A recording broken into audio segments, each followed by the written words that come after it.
একে একে এই বুকের ভিতরে 18টা গুলি করেছে। কেন করেছে, কে করেছে, আপনারা এটা অবশ্যই তদন্ত করবেন। আমি আপনার করজোড় বিরোধী করছি। আমি আমার প্রথম সন্তান জনি, আমি তার মুখে বাবা ডাক শুনেছি। সে যখন মারা যায় তার স্ত্রী 7 মাসের অন্তঃসত্ত্বা ছিল।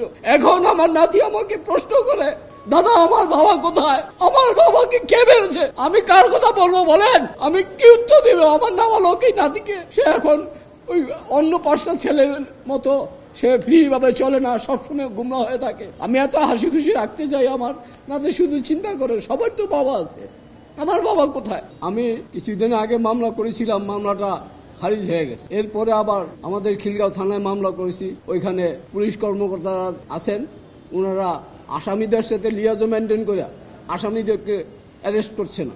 আমি বাধ্য হয়ে আমাদের জাতীয়তাবাদী দলের অফিসে অ্যাপ্লিকেশন করলাম যে আমি কি এখনো বিচার পাবো না? সে হায়নারত নেই এখনই কি আমি বিচার পাবো না? আপনারা একটা কিছু করেন আমার জন্য। আমি এই দরখাস্ত করলাম, তারপরে ওনারা প্রসেস করে আমাকে সহ নিয়ে এখানে আসলো।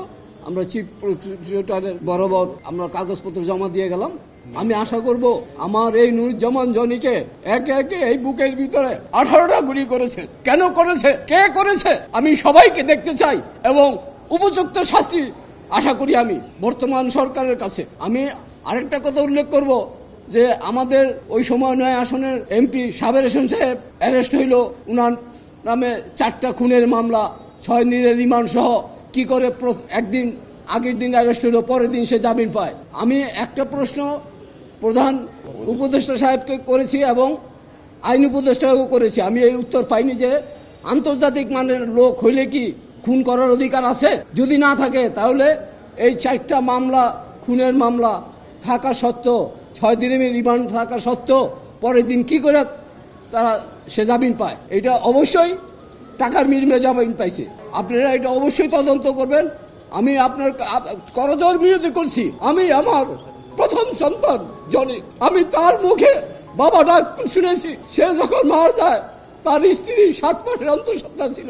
এখন আমার নাতি আমাকে প্রশ্ন করে, দাদা আমার বাবা কোথায়, আমার বাবাকে কে মেরেছে? আমি কার কথা বলবো বলেন? আমি কি উত্তর দেব আমার নাবালক এই নাতিকে? সে এখন ওই অন্য 5টা ছেলের মতো সে ফ্রি ভাবে চলে না, সবসময় গুমরা হয়ে থাকে। আমি এত হাসি খুশি রাখতে চাই আমার নাতি, শুধু চিন্তা করে সবার তো বাবা আছে, আমার বাবা কোথায়?